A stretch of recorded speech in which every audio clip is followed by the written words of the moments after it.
Vamos lá, vamos lá, vamos lá. Só pra 20 minutinhos estourando, 30 minutinhos de live para poder garantir. Salve, salve Otto. O tema da live de hoje ele é bem simples, tá? Vocês conseguem me ouvir? Peraí, deixa eu só arrumar aqui que eu tô recolocando os cabos. Esse aqui é um cabo Romeo e Julieta, pra galera entender que é um cabo que vai áudio e captação do áudio e microfone. Esse aqui é um cabo para ligar os RGBs, os sons do microfone e as luzes, as luzes do fone. O tema da live de hoje ele é bem rapidinho para que a gente possa fazer a minha outra conta. Eu cometi a bobagem, né? Aqui a infantilidade. Boa noite, salve, salve Fred. Fred, aquela live que você me mandou, cara, não tinha nem como fazer nada demais, porque era uma live que as pessoas estavam ali só em conjecturas, falando o que achavam da China, o que achavam de alguns estados modernos, e aí eu não me senti tão à vontade não de entrar não. Mas a live de hoje é sobre ciência política, vai ser rápida mesmo. É o que a galera entende sobre ciência política, né? E como a galera entende. Estão conseguindo me ouvir? Conseguem me ouvir?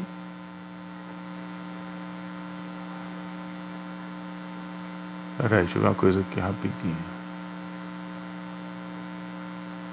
Conseguem me ouvir? Vamos lá, live de hoje é sobre ciência política, né? Como a galera... a minha parte de baixo aqui ela deu uma travada, mas é o que a gente entende acerca de ciência política, né? Como a gente entende ciência política.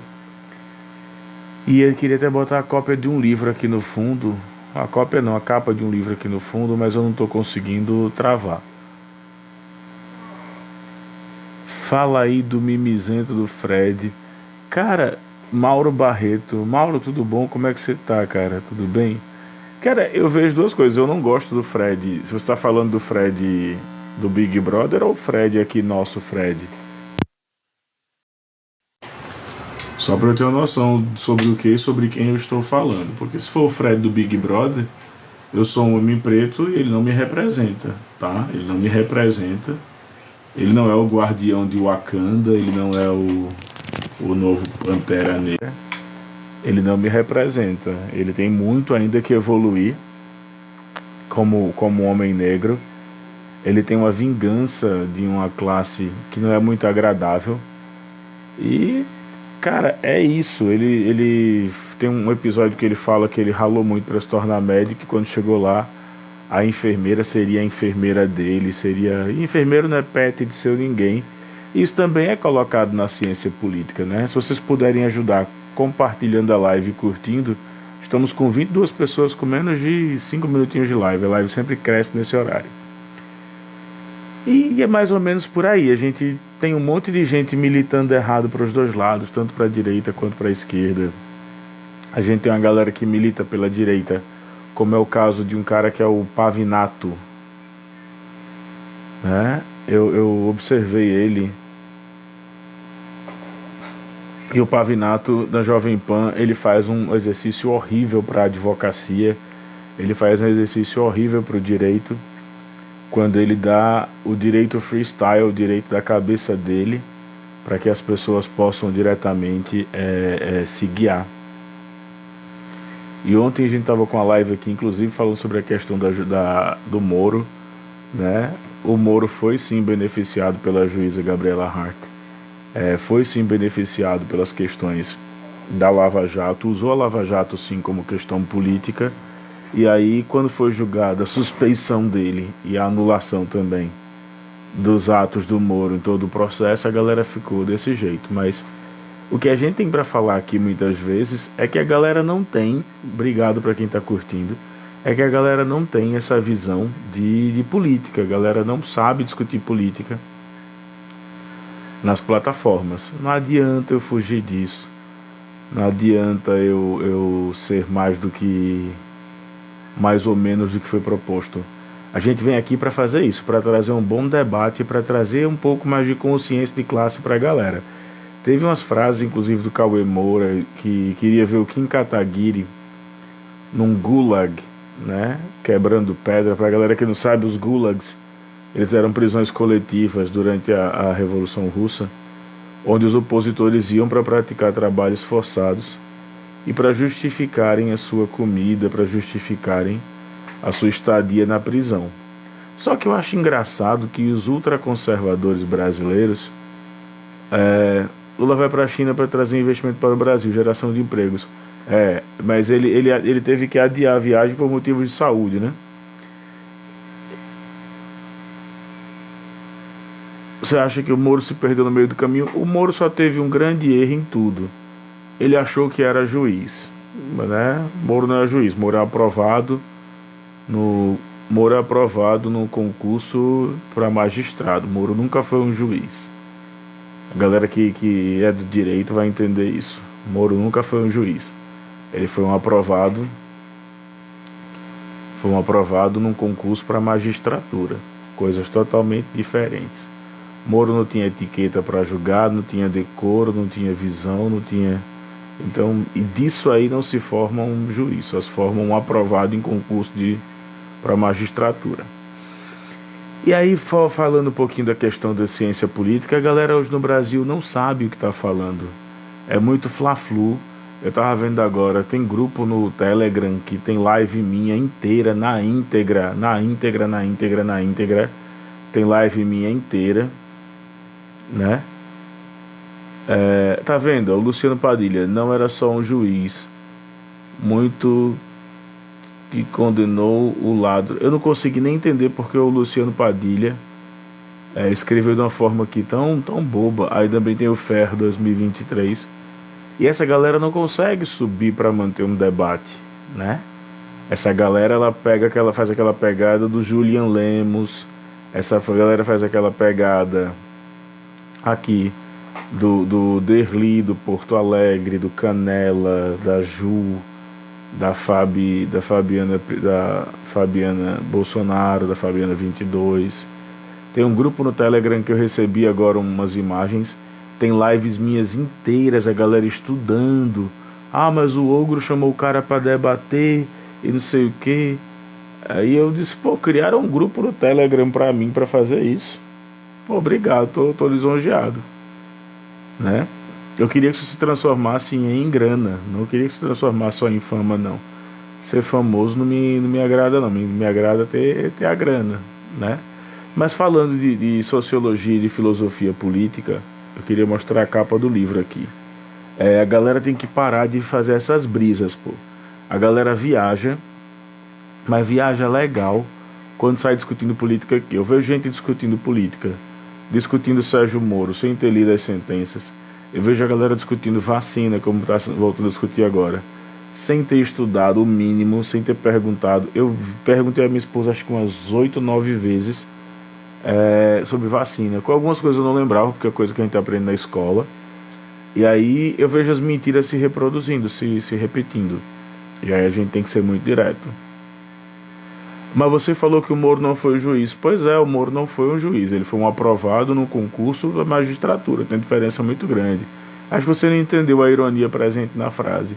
Um juiz ele é construído de acordo com os processos, os casos que julga, a sua postura ética. Isso forma um magistrado, né? O Moro só deu a sorte de passar num concurso da magistratura. Se você pedir o Moro para falar muitas vezes que é um excludente de pena, que cabia ao caso do Lula, ele se atrapalha todo. Live daqueles que... Oi Marcelo, tudo bem? Espero que você esteja bem, cara. Você tá gritando aí suas necessidades, eu te entendo, Marcelo.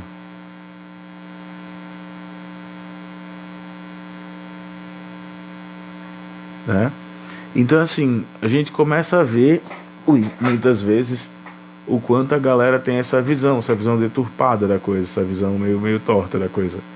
Ai não, mas o Moro é um juiz. O Moro foi calado diretamente por um deputado estadual que é formado em radialismo, um deputado federal que é formado em radialismo. Não, não é canal de opinião pessoal, não. É baseado muitas vezes no que diz a própria resolução e o acórdão das decisões, né? Quando foi derrubado de todas as decisões do juiz Sérgio Moro, qual foi o juiz que teve todas as suas decisões de cabo a rabo num processo tão importante derrubadas? Até o da Boate Kiss, algumas coisas foram mantidas. Ainda foi dado respeito, os desembargadores apresentam aí um certo respeito. O STF passou o carro, não quis nem saber o que é que o Moro estava falando. E aí mais uma vez o Marcelo grita, o único argumento que tem: quem paga essas lives de esquerda doido, hein? Cara, ninguém paga. Amanhã eu tô acordando às 4 da manhã para ir trabalhar e eu pago as minhas próprias lives. E claro, espero também que o YouTube e o TikTok, na conta principal, ele já comece a monetizar. Já apareceram as publis aí, mas muito obrigado, Luiz Lopes, por perguntar. Agradeço a sua preocupação com a minha situação financeira. Muito obrigado por perguntar. Se quiser, pode ir lá na conta principal, que é o OgroWebTV082. Tem o nosso e-mail, que é o contato Pix. Você pode fazer o Pix lá para continuar comprando fone, para que a gente possa continuar fazendo externa, trabalhando, para que o canal não fique deficitário, que ele fique superavitário, tá? Mas o que é que eu tô falando hoje aqui? É o fato da galera não saber discutir política. Se vocês não perceberam, eu tô respondendo aqui a rolagem, porque até agora ninguém subiu aqui para dizer não. Propagação de fake é crime. Então você apresenta com a fake que eu tô propagando. Aí você vai dizer, tá bom? Então assim, ninguém subiu para dizer muitas vezes de imediato o que é que sustenta o argumento de vocês da direita ou extrema direita. Se vocês falarem em Deus, é o mesmo Deus que praticamente foi colocado pelos pastores envolvidos aí nos escândalos, inclusive do MEC. Então eu sou ateu, esse Deus não interessa a mim. Se vocês forem colocar muitas vezes a família, grande parte de vocês vão ter uma relação tumultuosa com a família. Tá bom, Fer, beleza, tudo certo. Se você coloca muitas vezes que vocês são defensores da tradição, quando a tradição os convém, vocês defendem. Quando não convém, vocês simplesmente rechaçam. Isso não é defender tradição, isso é ser hipócrita. E por aí vai. Se a gente for sair citando por aí os erros que a direita e a extrema direita cometem no Brasil, elas são fadadas ao fracasso. E a galera diz, mas eu defendo o capitalismo. Não, você não defende o capitalismo, você defende basicamente o direito de ser explorado, achando que um dia vai vencer na vida. Pare e pense. Às vezes tem essas conversas filosóficas comigo, às vezes até com a minha esposa também. Será que vencer é ter um carro grande, uma casa legal, é ter dinheiro? Porque se você venceu trabalhando para os outros, pode ter certeza, o seu patrão venceu mais do que você. E o fornecedor de matéria-prima para ele venceu mais do que ele. E o cara que vive da especulação, que conseguiu subir alguns degraus a mais, venceu mais do que todos nós juntos. Então, a gente tem muito disso, sabe? O brasileiro, ele precisa estudar um pouquinho mais, ele fala demais as coisas. A ponto do nosso amigo aqui nem entender o que eu falei do Fer, né? Que para ser um juiz, o Moro precisaria ter muito mais ética, prática. Um juiz que não sabe nem utilizar o vernáculo, não sabe nem utilizar a língua portuguesa de maneira correta. E isso impregnou porque, como diz a própria... aí já vão com o comportamento de flodar o chat. Live daqueles que esperam picanha e vão receber abóbora. Cara, eu sou muito mais fã da ideia da abóbora do que da ideia da fila do osso. Sou muito mais fã da ideia da abóbora do que da fila do osso. E não era na Venezuela, não. Era no Brasil, né? E aí a gente começa a ver tudo isso, né? O Marcelo aqui, o Marcelo Bueno Ribeiro, ele é a prova disso, gente, ó. É a epítome, é uma síntese mal feita, é um rascunho, né? Dessa galera que acha que é descolada na política brasileira. É isso, é essa forma. E a live eu tô apertando aqui os botões, eu não vou bloquear, mas eu tô apertando os botões para colocar o fundo aqui. Mas para mim hoje ela tá travando. Então, primeiro, a população brasileira precisa aprender a discutir política, precisa aprender, por exemplo, né? Eu estava até conversando isso com a minha esposa. Ela falando, preciso estudar para prestar determinado concurso tal. Aí eu disse, eu nem tenho tantas pretensões hoje de prestar concurso na educação básica. Aí a galera, por quê? Né? O pessoal fica pensando aí, por quê? Porque eu estou me encaminhando para um outro segmento e as coisas vão melhorando aos pouquinhos, mesmo com todo o sacrifício. Eu não sou mais um trabalhador braçal, eu não vendo mais, além das minhas horas, né, a minha capacidade de suportar trabalho físico, né? Eu não sou mais um trabalhador dessa classe e torço muito para que esse trabalho vá se reduzindo, é o que a internet está fazendo com muitas pessoas. Porém, entretanto, contudo, todavia, né, a nossa sociedade ela precisa entender a importância dos sindicatos, ela precisa entender a importância dos movimentos sociais, ela precisa entender a importância, além dos sindicatos, dos movimentos sociais, precisa entender a importância, querendo ou não, da própria sociedade como um todo. Ela precisa parar de ter essa visão de uma falsa elite. Eita, eu esqueci agora quem era filósofa, meu Deus, acho que é a Marilena Chauí, que fala que a classe média brasileira ela chega a ser nojenta. E por que a classe média brasileira é nojenta, né? Você está na fila da lotérica, que hoje ninguém vai mais para a lotérica, mas por coincidência vai na fila da lotérica, e as pessoas não pagam mais o boleto do plano de saúde, elas pagam o boleto da Unimed. Ela faz questão de dizer. E isso é a classe média. Ela não paga mais o boleto da prestação do carro, do financiamento do automóvel. Ela paga o boleto da Kia ou da Volkswagen, do banco tal, para ter um HB20, gente. Para ter um HB20. Para ter um golzinho. Para ter um up, para ter um carro popular que no Brasil ultrapassa os 65 mil reais, né? Então assim, essa classe média ela tá ficando nojenta no Brasil, ela tá ficando insuportável no Brasil. Essa classe média foi a classe média que se moveu de um movimento antipetista, né? Um movimento antipetista e abraçou o bolsonarismo como se não houvesse amanhã. Ela abraçou o bolsonarismo como se não houvesse amanhã. Essa classe média, especificamente a classe média sudestina, a classe média carioca, a classe média paulista, né? Opa, Alessandro, vou sim, cara, vou sim. Depois que tu fizer aqui, prometo que eu vou dormir. Obrigado por ter lembrado, cara. Essa classe média, ela faz tudo isso. Eu vejo pessoas nas lives falando contra a carteira de trabalho, e aí você pergunta, aí o Brava Eco botou aqui, 22 sempre. Não sei se você sabe, mas tudo indica que o 22, né, o partido, e o presidente também, o ex-presidente Bolsonaro, o presidente possa ficar inelegível. E aí, como diz a música, por enquanto, para sempre, sempre acaba, né? Então, assim, a galera tem que estudar cultura política, a galera tem que estudar ciência política. Eu vejo muita mentira aqui na live, eu vejo muita mentira sendo colocada aqui e a galera dando sempre aquele espaço. Existem lives que são voltadas para desenvolvimento, né?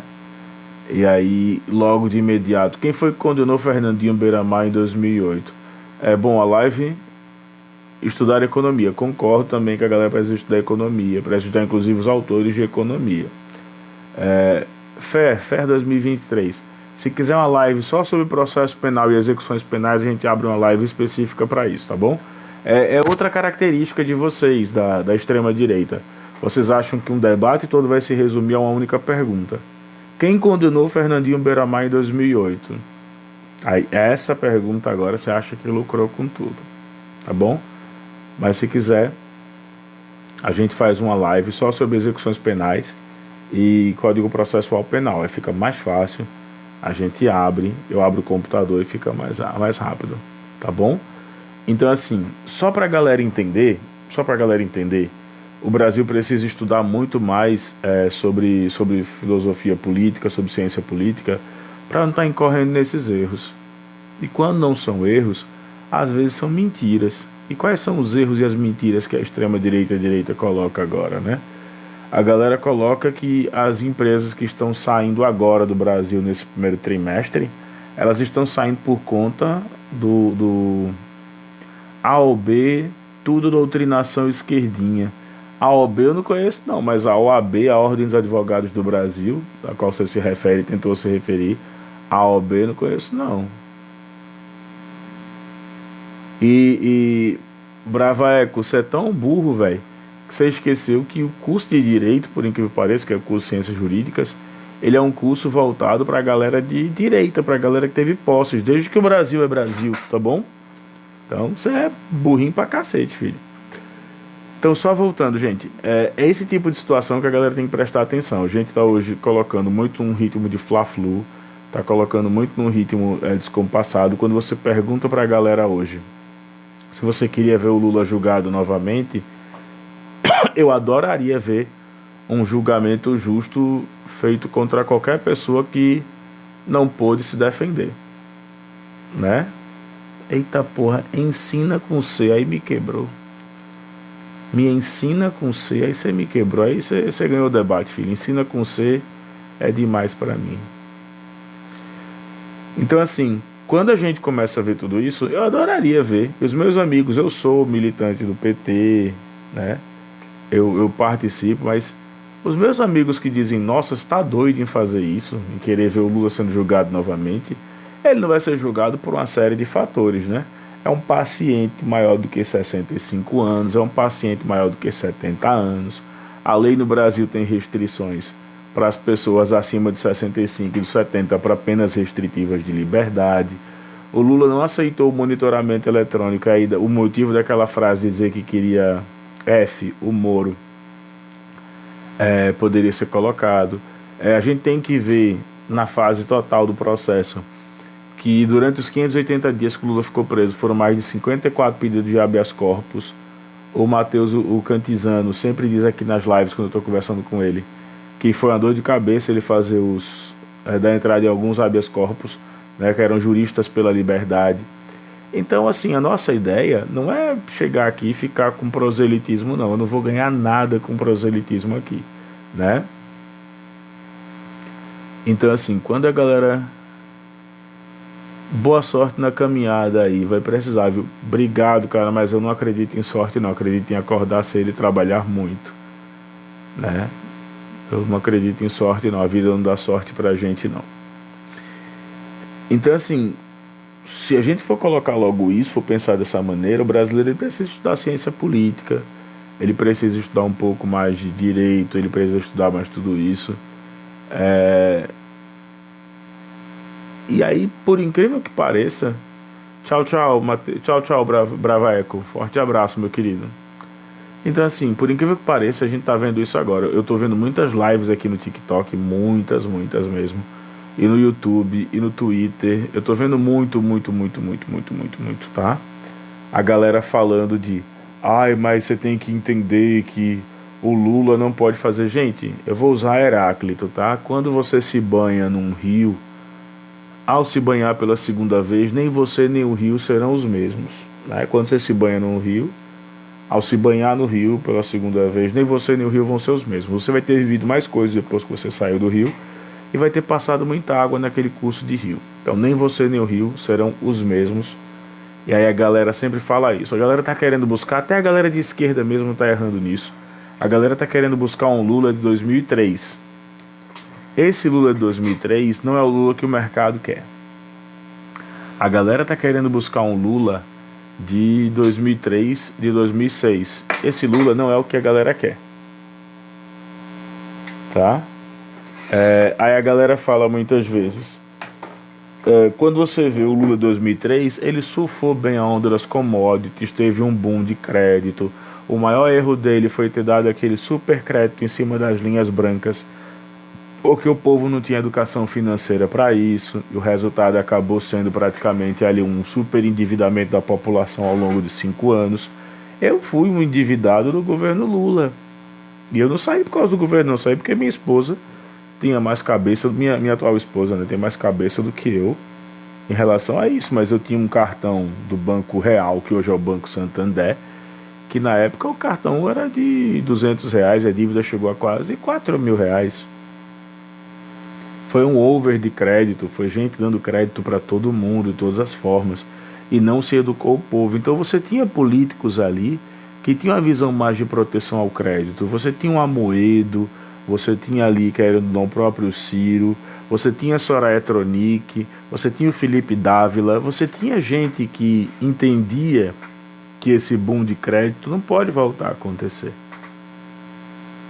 Tá? Muito mais do que um boom de crédito, você sair por aí injetando dinheiro, gerando dinheiro para a população, você tem que conscientizar a população acerca dos seus gastos.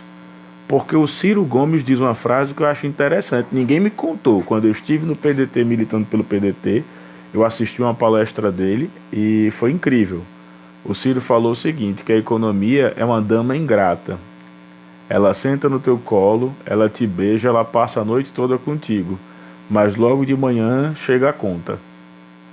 E aí a economia é essa dama ingrata que o Ciro Gomes fala, né? E aí o brasileiro que surfou nessa onda do overcrédito, do boom das commodities, o brasileiro que voltou, que conseguiu sorrir, e aí entra a metáfora da picanha. Aí esse brasileiro, ele estava muito acomodado a tudo isso. Aí vieram governos com a pegada mais restritiva, e no caso do governo Bolsonaro, uma pegada protecionista quanto ao Brasil e neoliberal. Aí o brasileiro fez, espera aí, mas o boom de crédito e o crescimento da economia e tudo isso. Aí o brasileiro não soube cobrar. Então nós de esquerda também devemos cobrar dos partidos de esquerda e do partido de esquerda que dirige o Brasil agora os novos caminhos para a economia, para os gastos públicos, tá? Para não ficar aquela coisa apaixonada, aquela coisa de política sendo feita praticamente com o fígado, política sendo feita com as vísceras, política sendo feita com o coração. Política é feita com o cérebro, né? Ela não é feita com o fígado, com rancor, com mal dizer, com mal, né? Com a má palavra, com a palavra carregada. Política é feita com o cérebro. Eu não estou gostando de algumas coisas do governo Lula, como por exemplo, já era para ter sido colocado em pauta a revogação da reforma trabalhista. Por quê? Os nossos trabalhadores no Brasil, durante o governo Bolsonaro, durante uma parte do governo Temer, eles não tiveram o direito de adoecer. Eles não tiveram o direito de adoecer. Se você for fazer um levantamento no INSS, Instituto Nacional de Seguridade Social, o trabalhador brasileiro nos últimos 6 anos, ele entrou cada vez menos com pedidos de benefício, de aposentadoria por invalidez. Por quê? Porque a coisa mais fácil dentro do direito do trabalho é você construir na cabeça, é você construir na cabeça, é você construir na cabeça de um trabalhador que ele vai perder algum tipo de vantagem. Oi, Ralph, tudo bom? Boa noite para você também. Já vai chegando chamando a gente de mentiroso, nem sabe do que a live está acontecendo. Então, assim, o próprio INSS reconhece, e a Justiça do Trabalho, criada em 1938, reconhece também, que a redução das demandas trabalhistas, elas não aconteceram por conta disso, não. Elas aconteceram porque foi criado um clima de insegurança com a reforma trabalhista. Se você perde hoje uma causa na Justiça do Trabalho, você acaba pagando os chamados honorários sucumbenciais, honorários sucumbência, né?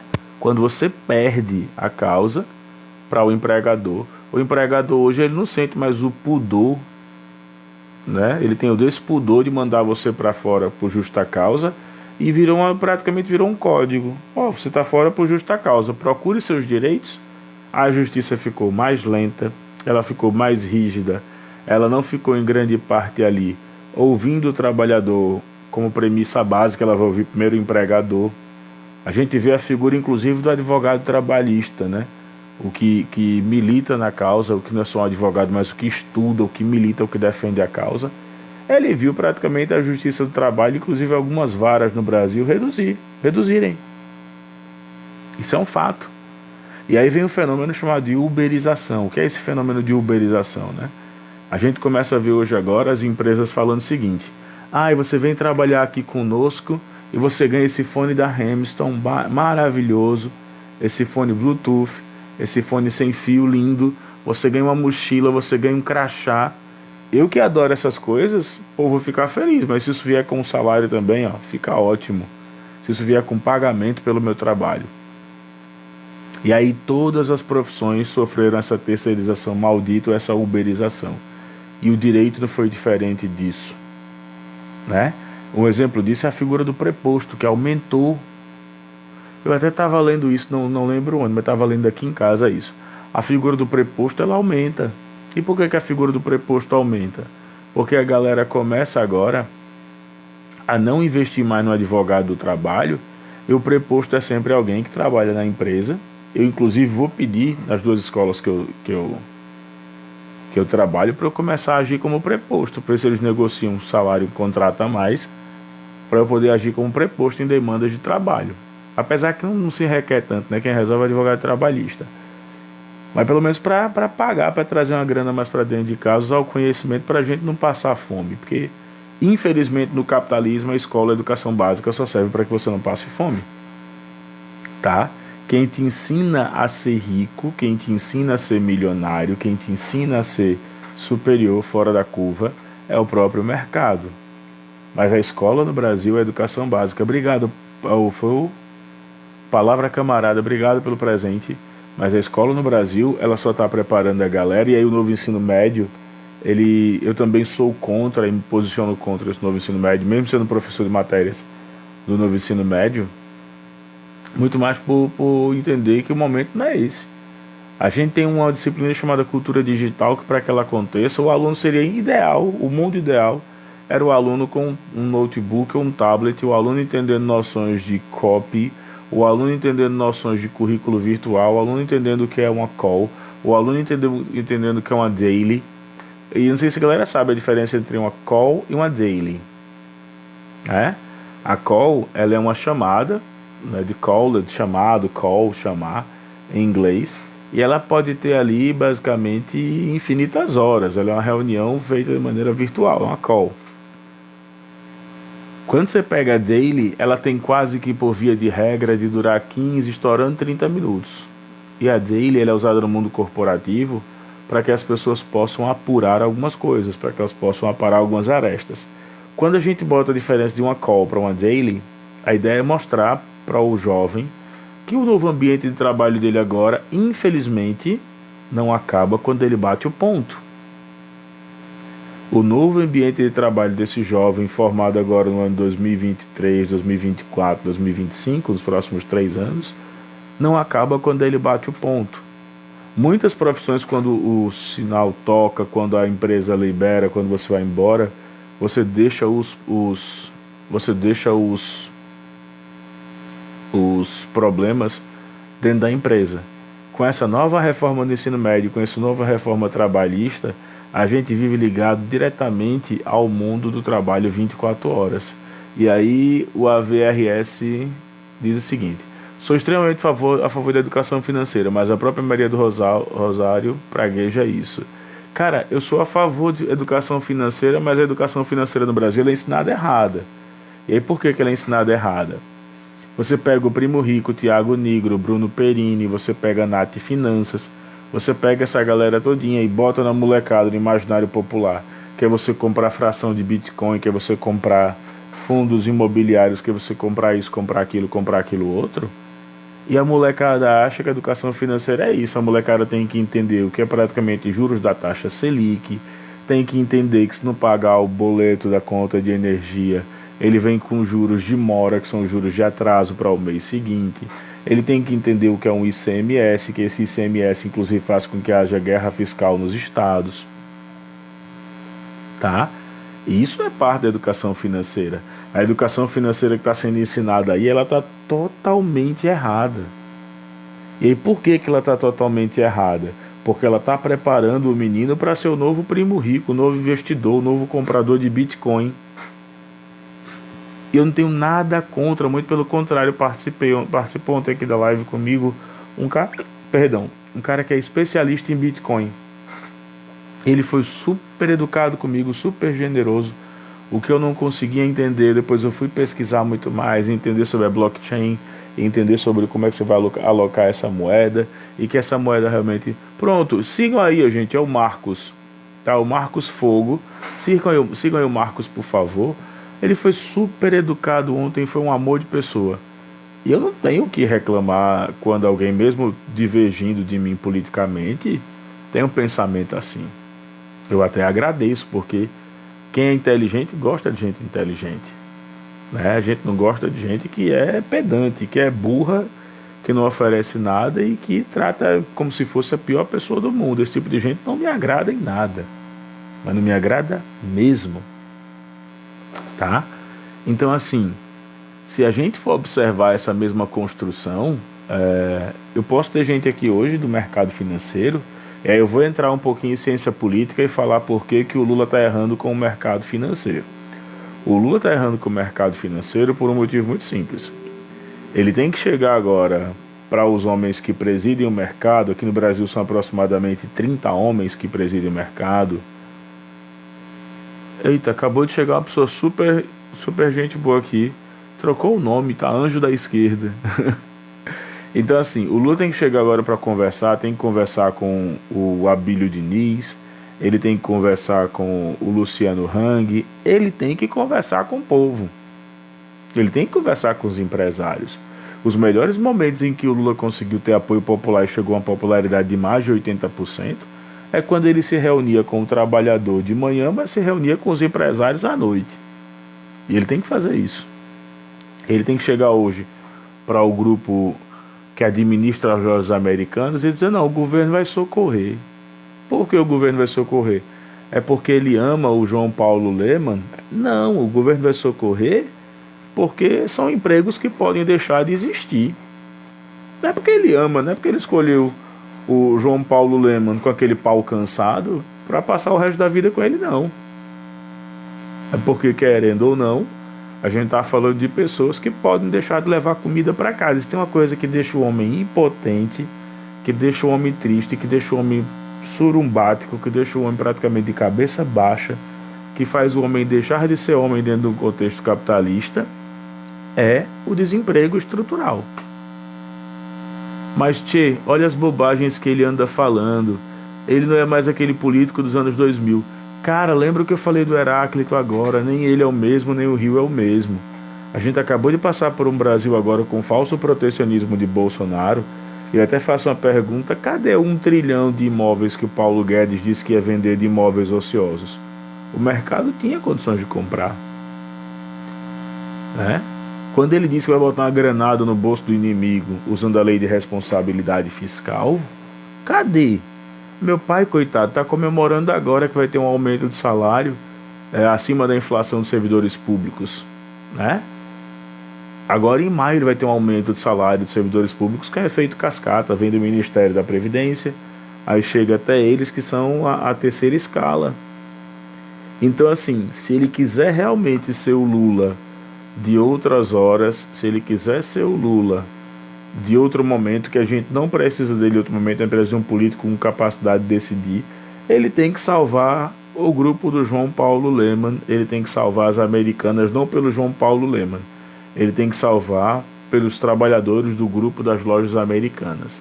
Ele tem que chegar para o senhor Luciano Hang, não conversar como alguém que foi ironizado, chacoteado, achincalhado durante 4 anos ou mais. Ele tem que chegar agora como Estado brasileiro e dizer: Luciano Hang, nós vamos investir para que haja mais aberturas de lojas Avan, para que tenha emprego para aquela pessoa que acabou o colégio agora, ou aquela pessoa que tem uma formação.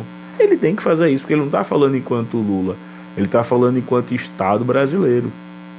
E aí nós esbarramos numa pessoa que tem o meu carinho, que tem o meu respeito, mas que não tem muitas vezes a minha simpatia, que é o ministro Fernando Haddad, né? Fernando Haddad, ele carrega um rancor. Eu já me libertei disso já, mas o Haddad carrega um rancor de não ter sido presidente o indicado no lugar da Dilma. O Haddad é de uma ala do PT, que é uma ala de intelectuais, que não é a ala do Lula, por exemplo. A ala do Lula é a ala operária, é a ala do chão de fábrica, é a ala do portão de fábrica. A ala do Lula é a ala da cervejinha. A ala do Lula é uma ala de homens velhos. A ala do Haddad é a ala de intelectuais. A ala da Dilma é a ala dos ex-presos políticos, né? Pô, AVR, também, cara, tem o maior carinho pelo seu argumento, mas se liga.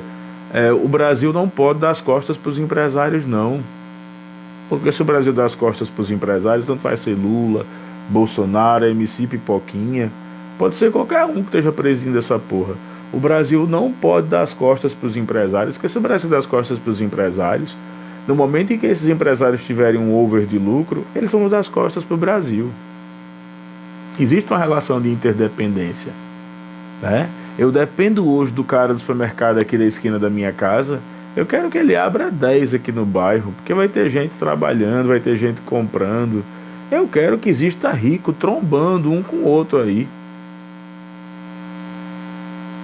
né? Aí diz: acredito que as americanas têm que acabar, mas por conta do motivo pelo qual existe a crise. Não, cara, eu acredito que as americanas têm que se reformular, né? Porque elas têm que se reformular. O e-commerce não vai salvar as americanas. Você tem ideia? Acho que a batata Lay's, a Lay's é uma das marcas de batata que vende na Americanas, que ela é quase que exclusiva da Americanas. 35% do faturamento dessa batata era das vendas das lojas que eles chamam de lojas de praça, né? Lojas praça. O e-commerce veio para acabar, literalmente acabar com a burocracia das lojas de praça. Eu estava conversando inclusive com a galera de cursinho e estava vendo a diferença agora. Por que os cursinhos e as academias estão torcendo para abrir nos shoppings? Gente, shopping agora virou uma área de delírio de compra. Eu, quando vou pro shopping, se eu não comprar uma casquinha, eu me sinto mal, eu me sinto pobre, eu me sinto miserável se eu não comprar uma casquinha no shopping, tá? Não, te entendo, cara, te entendo. O que aconteceu nas Americanas foi o motivo disso. Se houve fraude e sonegação fiscal, deve ser pago, mas a gente tem que pensar, e aí eu estou pensando agora como um cara que defende a classe trabalhadora, a gente tem que pensar naquele cara que não tem formação, que é um despachante de logística das Americanas, que trabalha o dia todo com caixa e que não pode perder o emprego agora, porque não tem um fundo de garantia poupudo, porque não tem hoje a perspectiva de novo emprego. No Brasil, hoje, no primeiro governo Lula, uma frente de emprego se abria a cada 4 dias. Hoje ela está abrindo com quase 20 dias. Não sei se a galera sabe disso, mas no primeiro ano do governo Lula, as frentes de emprego, né, os postos de trabalho e emprego, eles abriam com cada 4 dias. Hoje eles estão abrindo com quase 20. E são empregos específicos. Por exemplo, eu agora no segundo semestre, eu tenho que deixar de ser egoísta, minha esposa tem que concluir lá as especializações dela, tem que pensar no mestrado dela, nas coisas assim, porque vai chegar um momento em que a educação, ela não vai querer só o professor com uma formação. Vai ter um momento que as escolas, a escola do teu filho, da tua filha, do teu sobrinho, da tua sobrinha, do teu neto, ela vai dizer o seguinte: olha, para dar aula aqui, você tem que ter no mínimo um mestrado. E para dar aula na faculdade, né? Hoje o mínimo é a especialização, mas você tem que ter um doutorado. E para dar aula no doutorado, você tem que ter no mínimo um pós-doutorado, né? Aí o AVRS coloca aqui: mas tu acredita que não terá novo emprego? Cara, por incrível que pareça, eu vou discordar de você nesse ponto. A economia, ela é uma besta enjaulada. Ela é uma besta enjaulada muito forte, a economia. E aí cada vez que a gente tem um movimento desse, né, de refluxo, é como se fosse ela tentando gorfar, como a criança faz. Dessa vez agora ela não tem que botar para fora, porque o antigo governo acabou com o que o Brasil tinha de reservas. O Brasil opera hoje com 15, 20% do seu limite de reserva cambial. Você pegar as grandes economias, Suécia, Dinamarca, Suíça, Liechtenstein, Bélgica, Alemanha, a França, que acabou de ter agora um processo violento contra a reforma, o aumento do tempo de aposentadoria na reforma da Previdência francesa, e o povo foi para a rua, teve morte, teve prisão, mas essa galera toda ainda tem um lastro para queimar. Esse lastro que tem para queimar, essa reserva, essa gordura, ela é muito diferente de um país que não tem uma taxação como o nosso. Daí vem um grande debate. Taxação das grandes fortunas. Você é a favor? Sou favorável. Por quê? Fortuna não é castigo, fortuna é uma dádiva. Se você ela veio para você, não custa nada você praticamente pagar por ela. Cara, não é isso, por incrível que pareça, eu gosto muito das teses liberais, mas eu gosto das teses liberais quando elas vêm munidas de um argumento.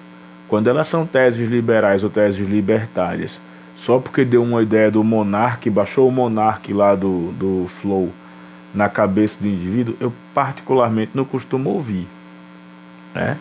Porque eu acho que aí já é você emburrecer o discurso. Mas quando a gente coloca agora que a gente está vendo aqui que o Brasil precisa rediscutir o serviço público, o Brasil precisa rediscutir o tamanho do Estado, o Brasil precisa garantir nos próximos 20 anos, não estou falando de 50 anos não, estou falando de 20. O Brasil precisa rediscutir os programas de transferência de renda. O Brasil precisa discutir, querendo ou não, a reforma universitária, tem que rediscutir o ensino básico. O Brasil vai ter que rediscutir a questão de importação e exportação, a chamada balança comercial e sua relação. O Brasil vai ter que discutir o seu judiciário. Eu não concordo com o desembargador hoje, no estado do, se não me engano, foi do Pará, desembargador levando aí quase 1,5 milhão. É uma imoralidade. Desembargador levando 1,5 milhão. Isso aqui é a minha calça que estava na cadeira e caiu, galera. Eu já deixo a roupa já prontinha para outro dia de manhã, que eu tenho que ir cedão, tenho que estar na rua já. Então assim, é uma imoralidade. Você vê hoje um desembargador que tinha férias vencidas, licença, e tinha um monte de coisa, aí somou com 13º, somou com tudo. O cara levou 1,5 milhão para casa. E o desembargador não prestou concurso não para ser desembargador. Ele entrou numa lista dos amigos do governador que são indicados. Ele não prestou concurso. Ele não chegou lá e... Nossa, eu ralei, prestei concurso, passei. Não teve nenhum mérito. O mérito foi, ele pertencia ao grupo político do governador eleito, entrou pela lista quíntupla lá, e aquele quinto constitucional que é garantido pela lei, e passou normalmente. Aqui em Alagoas a gente tem casos horríveis desse caso, da situação. A conselheira do Tribunal de Contas aqui, a recém-empossada, ela é esposa do ex-governador Renan Calheiros Filho, do Renan Filho. E eu fiz a questão de ler o currículo dela, comparando com o de um amigo meu que concorreu à vaga, o Basílio Cristópolis. Hoje ele faz parte da base do governo. Ele é petista, mas faz parte da base do governo hoje. Ele está na escola de governos. Na escola de governo, perdão. Mas assim, o da Renata Calheiros, nada contra ela, que seja feliz no novo cargo, desejo sucesso, mas a qualidade técnica, eu sou um professor, eu tenho que analisar a qualidade técnica de um currículo, do que é produzido, do que é oferecido, é infinitamente menor. A gente está falando, no caso do Basílio, no caso das pessoas que tentaram disputar a vaga, de professores universitários, pessoas que têm questão de militância na área fiscal e na área tributária.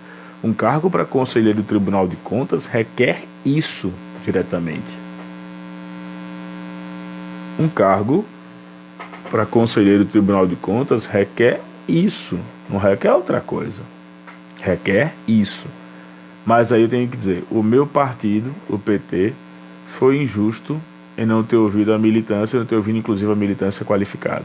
E o que eu estou falando aqui agora nessa live me compromete muito para as eleições do ano que vem. Aí pode me comprometer até nas eleições de abril agora do Sindicato dos Professores aqui na capital alagoana, mas o estado de Alagoas, perdão, que o sindicato é estadual. Mas a gente não tem como discutir. Não estou sendo corajoso não, gente. Eu estou sendo direto. A gente tem que parar. A minha carteira ela está assinada como professor, ela não está assinada como político. E isso para mim, antigamente, era motivo de eu ficar preocupado. Nossa, não. Eu não vou parar de dar aula, e se eu vier me formar também em direito, não vou parar de advogar ou de fazer as coisas que eu acredito. né? Eu vou fazer as coisas que eu acredito. A política é um instrumento pelo qual eu vou colocar as minhas ideias, a minha visão de mundo, os meus argumentos. O que eu não posso é ver o partido, como é o caso do PT, aceitar essa diferença e dizer que está tudo bem, porque não está. Eu não posso ver hoje o PT se negando a conversar com os empresários e dizer não, não tá tudo bem. Não está tudo bem, né? Não está tudo bem. O PT tem que conversar com os empresários. O PT tem que conversar com os empresários, tem que fazer uma grande mesa de negociação, como aconteceu em 2004. Por quê? Porque em 2004, quando a gente teve um monte de greve, inclusive greve nas universidades, foi o próprio Lula, juntamente com Haddad, que foi ministro da Educação, que sentou com os reitores de universidades, que sentou com os professores, que sentou com a Andifes, que sentou com a Andes, que são as associações de docentes das universidades superiores, do ensino superior, né, e das federais também, teve que sentar com essa galera. Então, se o Brasil quiser ser reconstruído do que foi deixado na época do governo Bolsonaro, e a gente parar com essa falácia de olha a picanha, olha a arma, olha isso, olha aquilo, a gente tem muito a crescer, cara, muito a crescer. Do contrário, vai ficar só aquela guerra do eu acho, você acha, eu acho, você acha. Eu não tô aqui para achar nada.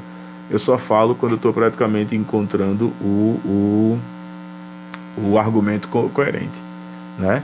E o argumento coerente que eu vejo, meus amigos, é o seguinte: ou a gente pensa na política para planos de 2, 5, 7, 10, 15, 20, 30 e 50 anos, ou a gente vai ficar dependendo sempre das eleições quase que folclóricas, eleições aqui como acontece aqui no Nordeste, que o cara passa 4 anos esquecido, mas todo ano para vereador ele aparece com uma proposta nova. Eu nem vou entrar no mérito quando a gente fala de ciência política, de discutir o fenômeno Nicolas Ferreira, porque o fenômeno Nicolas Ferreira é um fenômeno apolítico e antipolítico. Eu prefiro discutir, por exemplo, o fenômeno do Partido Novo. Eu pretendo discutir, por exemplo, a onda privatista presente ainda no PSD.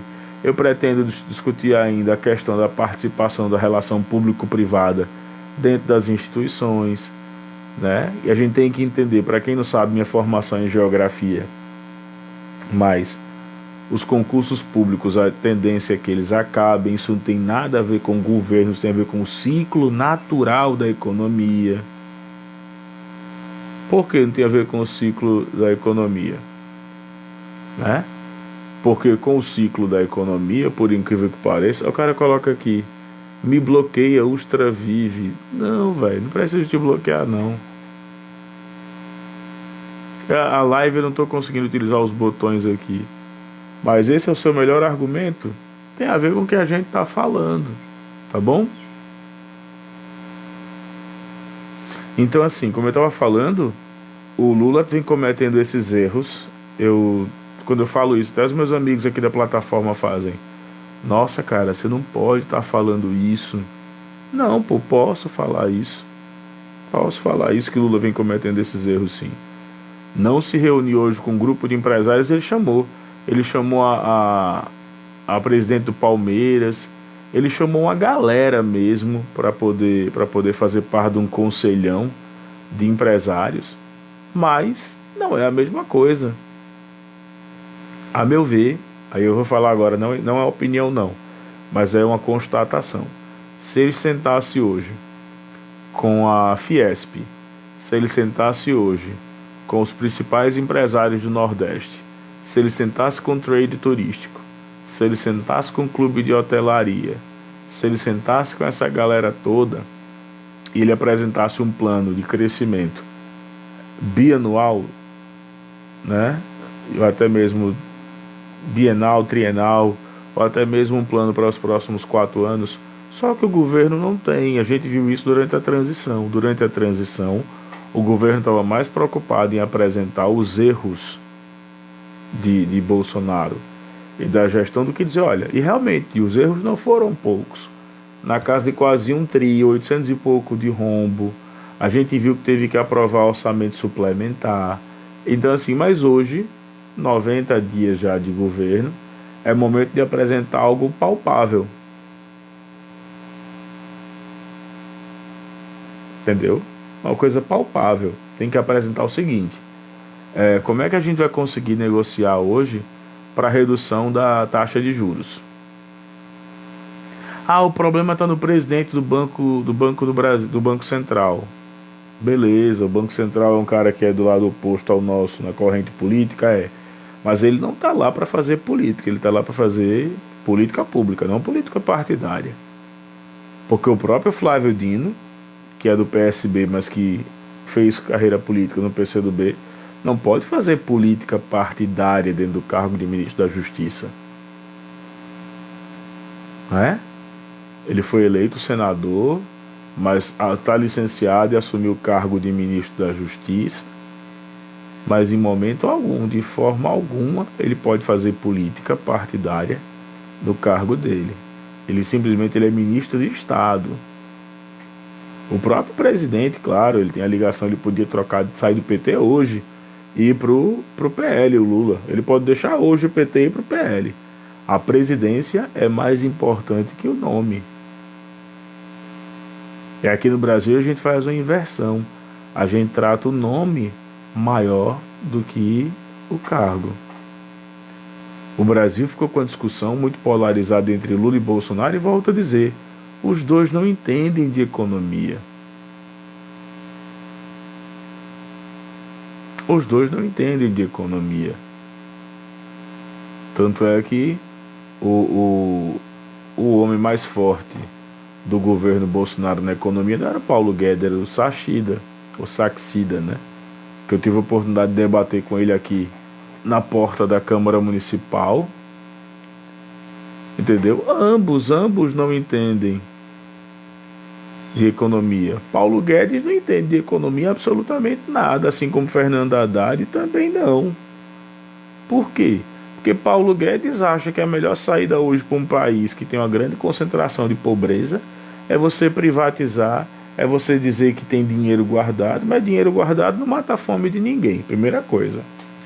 E o Haddad, por incrível que pareça, é aquele que prefere colocar toda uma equipe econômica, mas que não dá as caras. É o Haddad que tem que visitar, já que ele é do Partido dos Trabalhadores, ele tem que visitar os postos de gasolina de maneira surpresa aqui no Nordeste e pedir a nota fiscal. Usar essa política da militância, sabe? Por que está se cobrando tão caro? Por que está se cobrando tão caro na gasolina se vai ter uma outra redução agora em cima da gasolina, da tributação? No lugar de ficar metendo pau no agro, o agro, é explicar, olha, o agro não mata a fome do brasileiro hoje. Quem mata a fome do brasileiro hoje, de acordo com o próprio IBGE e de acordo com o próprio INCRA, é a agricultura familiar. Ou melhor, o Ministério da Agricultura. É a agricultura familiar. O agro vende hoje para as chamadas commodities, que são produtos que têm o seu valor orçado no mercado de ações. Mas o agro não mata a fome do brasileiro nato. Do brasileiro aqui, de quem está na minha cidade, que é a cidade com quase 1,5 milhão de habitantes, que é Maceió. Não é o agro que mata. É a cidadezinha aqui próxima a Rio Largo, Messias. É o peixe que vem do litoral norte e litoral sul. É o feijão plantado na zona da mata e no agreste. É o gado que vem da bacia leiteira do município de Batalha e regiões circunvizinhas. Então, essa conversa tem que ser colocada para as pessoas entenderem. Não é o agro que faz isso tudo. E aí nem Haddad nem Paulo Guedes tem essa sensibilidade.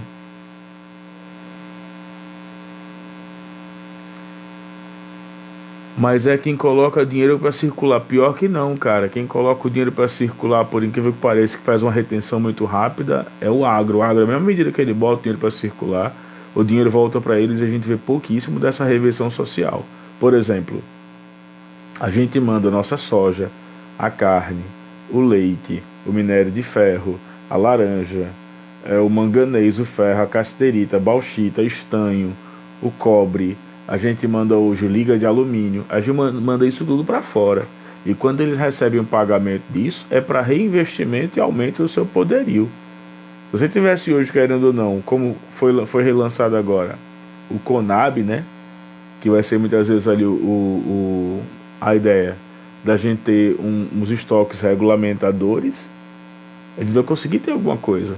Então, quando você vê alguém defendendo o agro de maneira totalmente exagerada, desesperada, é porque ela está defendendo muito mais o lucro dela. Ela não está defendendo diretamente que esse dinheiro volte para a União, ou ela vai ser patriota a ponto de abrir mão desses impostos. Ela está defendendo único e exclusivamente o dinheiro dela. Nada mais, nada menos que o dinheiro dela. Tão especificamente o dinheiro dela. E vou dar outro exemplo. O Brasil é um dos maiores produtores de carne de frango, né, do mundo. Os maiores produtores. O nosso maior comprador, salvo engano, é a China. Cara, durante o governo Bolsonaro a gente teve a questão da pandemia, mas teve muito acordo por questão ideológica que não foi firmado. O Brasil tinha um acordo de transferência de tecnologias com a China, que ele duraria basicamente, ele teria que ser renovado, né, 2022, 2024, 2026. E aí durante o governo Bolsonaro, basicamente, isso foi mantido. Só que a China hoje, gente, ela não é cliente só do Brasil, não. A China é cliente do mundo. Os chineses praticam um negócio chamado de dumping, que é impressionante. Esse relógio aqui, se eu for hoje vender ele no mercado comum, ele tem um preço, ele tem um valor, mas o chinês fabrica do mesmo relógio, com a mesma característica, joga no mercado por um terço do valor. Ele inunda o mercado com isso. Política de dumping, tá? A gente vê muito isso com a Shopee, com a Shein, né, com a Wish. Eles vão lá, entopem o mercado com produto e faz com que a população compre. Então o Lula tem que sentar com os empresários. O Lula tem que sentar com os empresários de manhã, tomar café com os empresários de manhã, tem que almoçar praticamente ali com os trabalhadores, com os sindicatos, e à noite ele tem que jantar com a Justiça do Trabalho e com o ministro da Fazenda dele. Do contrário, o Brasil vai estar condenado a entrar governo, sair governo, entrar governo, sair governo, e a gente não tem uma melhoria. Ninguém se ligou, mas metade do primeiro ano do mandato de Lula já passou. Por quê? Nós temos um ano fiscal e tributário terminando agora em abril, né? Aí nós temos maio e junho, as propostas praticamente que as bases enviam para os seus parlamentares. Aí na virada, junho, julho, agosto, tirando que a gente vai ter um recesso no meio de ano do Congresso, a gente tem a apresentação dessas propostas, né? Não, cara, de importante tem nesses 100 dias, por exemplo, a questão do financiamento do Fundo da Amazônia que foi captado é importante. O Brasil precisa defender essa questão da biodiversidade da Mata Atlântica, a ampliação de verbas para pesquisa nas universidades públicas, foi colocado isso, a ampliação também do FIES, a criação, a ampliação do Minha Casa Minha Vida na faixa que aumentou em mais de 40%, o Minha Casa Minha Vida. A gente pode colocar também agora aí, querendo ou não, a equiparação salarial, que vai ocorrer, a equiparação não, perdão, a superação acima da inflação, né? Não, o fundo não é, não é dos Estados Unidos, não. O fundo, se eu não me engano, é do Noruega, cara. Mas esse poder de captação, o Bolsonaro não teve. A gente tem que dar o braço a torcer, né? A gente tem que lembrar também desse mesmo período agora, querendo ou não, a gente já tem celeridade em cirurgias de média e grande complexidade em hospitais universitários no Brasil. Você tem ideia, o Brasil está fazendo transplante de coração hoje na Unifesp, na Universidade Federal de São Paulo, e não fazia.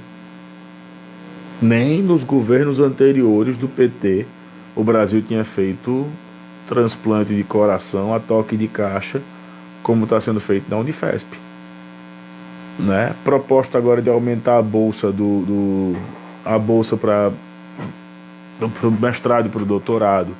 A bolsa passou 10 anos. Isso também é um erro do PT, porque no governo Dilma a bolsa ainda estava equiparada ao mesmo valor.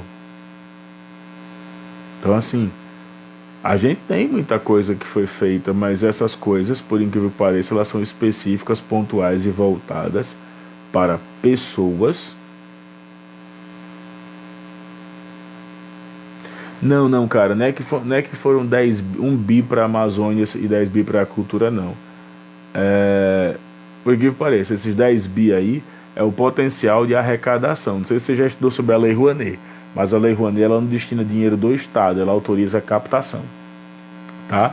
Então hoje a Lei Rouanet sabe que dentro da LDO os grupos teatrais, artísticos, culturais podem captar até 10 bi. Pra você ter ideia, a gente nunca vai conseguir captar 10 bi porque não é da cultura empresarial brasileira ajudar em cultura, investir em cultura, né? Não, não, não é através de impostos não pagos, não, porque existem três princípios no direito tributário. Eu vou ter a isenção, eu vou ter a isenção, eu vou ter a redução e eu vou ter a dedução, né? Na isenção, a pessoa que estiver colocando ali, você fizer a doação, você vai justificar até 6% em empresas e até tantos por cento, se não me engano, 1%, 2% de pessoa física. Tem toda uma matemática colocada ali. Então quer dizer que dentro da Lei de Diretrizes Orçamentárias de 2023, o Brasil pode gastar no tocante à cultura até 10 bi. Eu tenho certeza que a gente não vai conseguir chegar a bater esses 10 bi. Sabe por quê? Um show daquele como a gente tinha visto do Coldplay aqui no Brasil é papo de 5 milhões. Teriam que haver uns 2 milhões de shows do Coldplay para chegar a 10 bi. E aí o que é que acontece? Eu sou favorável também da reformulação da Lei Rouanet através de uma PEC, uma proposta de emenda constitucional. E o que é que eu defendo que tenha essa modificação na PEC? Que seja prioritária a captação,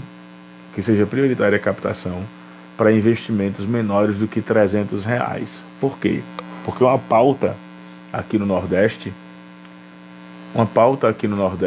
que é o que você paga de um teatro. Eu faço stand-up comedy, eu escrevo stand-up comedy, vou me apresentar inclusive agora na quarta-feira.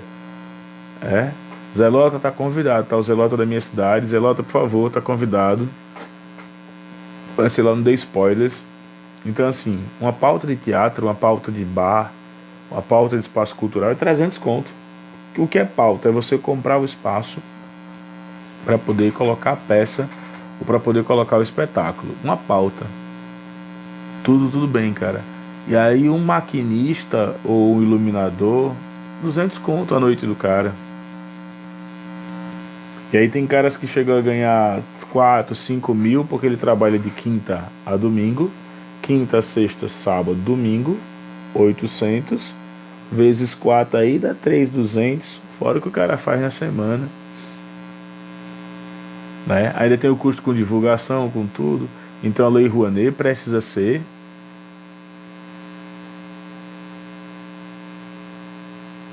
não. Aí se liga, quando a Lei Rouanet ela precisa ser redefinida através de acho que de uma PEC ou até de um aditivo na lei, para que ela consiga beneficiar também o pequeno, sou do Nordeste, que ela consiga beneficiar o pequeno e médio produtor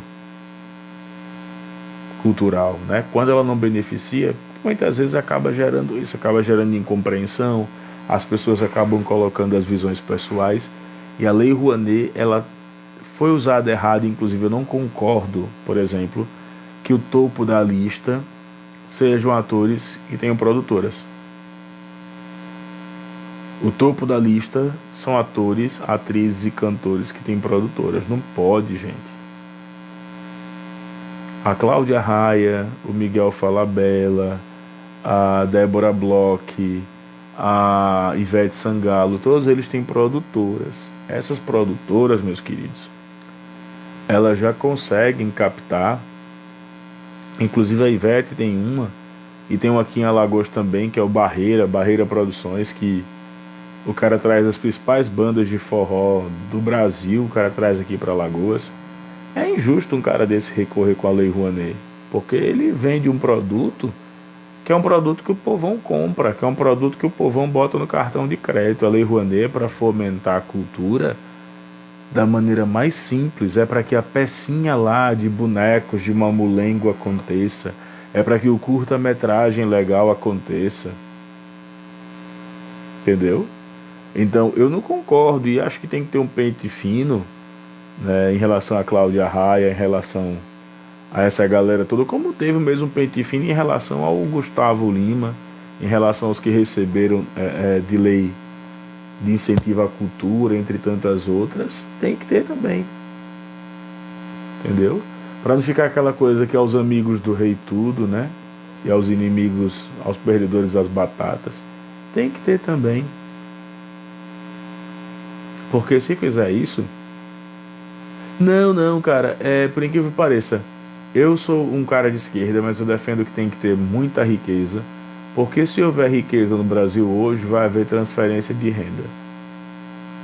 Eu preciso que vocês fiquem ricos, vocês fiquem milionários, porque se vocês ficarem ricos ou ficarem milionários, vai ter gente com Bolsa Família maior, mais gordinho, vai ter hospital sendo construído com mais facilidade, vai ter faculdade chegando para todo mundo, vai ter livro didático trocado a cada ano, entendeu?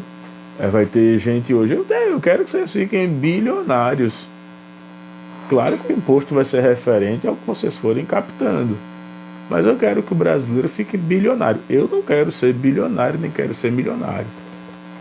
Eu só quero poder pagar minhas contas e fazer colocar minha ideologia política, mas quanto mais gente tiver hoje capacidade de chegar ao milhão, ao bilhão, ao trilhão, era para o governo brasileiro dizer, não, pô, esse cara não pode sair do Brasil, porque se ele sair do Brasil hoje, ele não vai conseguir formar um neurocientista. E um neurocientista precisa de dinheiro. Vocês sabem quanto custa um processo no Brasil para ele se movimentar? Um processo. Seja ele nos tribunais especiais, né, na justiça especial, ou na penal específica, ou na criminal, numa vara. Ele custa R$ 6.000. Fazer direito no Brasil é caro. Sabe quanto é que custa hoje um aluno na universidade? Ele vai custar algo em torno de R$ 520 o mês. Na Universidade Federal, R$ 520 o mês. Um preso custa basicamente o dobro. Um preso custa o dobro, custa quase R$ 1.200 o mês. Um preso, quando eu falo, um apenado, tá? Aquele cara que está cumprindo pena restritiva de liberdade. E aí quando você compara os dois, quando você compara o estudante universitário e o preso, desculpa a sinceridade, é melhor você ser um preso no Brasil. Você vai comer. Quando a gente fala de graça é horrível, né? Mas você não vai ser responsável pela produção do seu próprio alimento, né? Nem a captação dele. Você não vai ser responsável por dar 8 horas de trabalho a seu ninguém. E o universitário, ele faz isso tudo, ele tem que chegar em casa, tem que estudar, tem que trabalhar, tem que comer. Tem que pensar o que vai fazer, tem que fazer malabarismo com a grana. Então, querendo ou não, no Brasil, me desculpem a sinceridade, viu? Vale muito mais a pena hoje você cumprir 20 anos em regime fechado numa cadeia no interior do Acre. Né? Aí o cara coloca aqui o Fábio, que pegou a conversa pelo meio. A solução de esquerdistas é sempre soltar criminosos. Não, cara, a solução não é você soltar os criminosos, não. A solução é você fazer dentro da LDO uma melhor distribuição do orçamento para o ano seguinte. Tá vendo como você não tem capacidade de acompanhar a discussão? A política de desencarceramento, ela acontece, Fábio Santos, ela acontece porque a população, querendo ou não, hoje está sendo presa com penas que são de 6 a 8 anos, e quando você faz a revisão penal, ou até mesmo quando essa pessoa pede algum tipo de progressão penal porque já tinha cumprido uma parte, isso gera resultado. E o princípio básico, Fábio, não sei se você é do direito ou estuda ou acompanha, o princípio básico da prisão não é restringir ninguém o direito de ir e vir, não. Isso é uma bobagem, isso é uma falácia, é uma fantasia.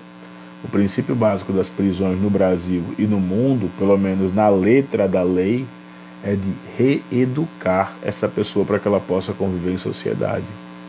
Tá? Então não existe política de desencarceramento, isso é uma burrice. Isso é uma burrice sem tamanho, isso é mais feio que bater na mãe. Não existe política de desencarceramento. O que existe hoje tem que se fazer uma avaliação da população, tem que se fazer uma avaliação da questão da progressão de pena, tem que se fazer uma avaliação hoje, uma radiografia penal da cidade, do estado, do país, e a partir daí você vai entender a necessidade ou não. O Brasil tem aproximadamente quase 800 mil pessoas em pena restritiva de liberdade. O Brasil tem quase 2 milhões de pessoas hoje, 2 milhões de pessoas hoje estão pagando alguma pena. Tá bom? 2 milhões de pessoas no Brasil hoje estão pagando alguma pena. Quando a gente fala de pagar a pena, não é só de estar preso não, tá? Tem alguém que foi condenado na Justiça do Trabalho, até para encerrar a live. Tem alguém que foi condenado na Justiça do Trabalho, teve alguém que foi condenado a indenizar, teve alguém que foi condenado a prestar serviço comunitário, mas pessoas pagando pena hoje, a gente tem 2 milhões de pessoas no Brasil hoje pagando pena. Agora, restritos da liberdade, nós temos aí uma média de 730 mil até 800 mil, fora os monitoramentos e tudo. Então, assim, se me perguntarem hoje, privatizar as cadeias é uma solução? Eu vou dizer, vamos fazer um estudo sobre isso. Né? Vamos fazer um estudo sobre isso. Porque na Noruega, agora tem presídio que foi fechado. E aí pela primeira vez em 100 anos, 100 a 120 anos, a gente tem noruegueses morando na rua. Por quê? Porque a filosofia também do norueguês mudou. Ele diz agora não. Se o pai roubou a primeira vez, a família sofre junto com ele, acompanha, vai lá. Da segunda vez, se possível sim. Na segunda vez a família faz não. Você roubou porque quis, não considere mais nossa família. E pela primeira vez a gente está tendo agora noruegueses morando nas ruas. Por quê? A cadeia liga e faz, olha, seu pai está sendo solto hoje. Não, nós tínhamos um pai, quando ele roubou pela segunda vez, nós deixamos de ter. Tá? Então, cuidado, quando a gente fala de privatização, até a própria galera de esquerda tem que parar com esse romantismo, né? De achar que o Estado da década de 30, 40, 50 da Revolução Cubana é o mesmo de hoje. Não é. Tá? Vão tomar na cabeça, vão se ferrar se fizerem isso. E a galera de direita e liberal tem também que se ligar, prestar um pouco mais de atenção e perceber que o mundo não parou em 1917. Da mesma forma que o capitalismo evoluiu, o socialismo também evoluiu. Tem muitos autores hoje que evoluem. Um exemplo disso que eu estava estudando hoje e vendo alguns vídeos, né, é o ChatGPT.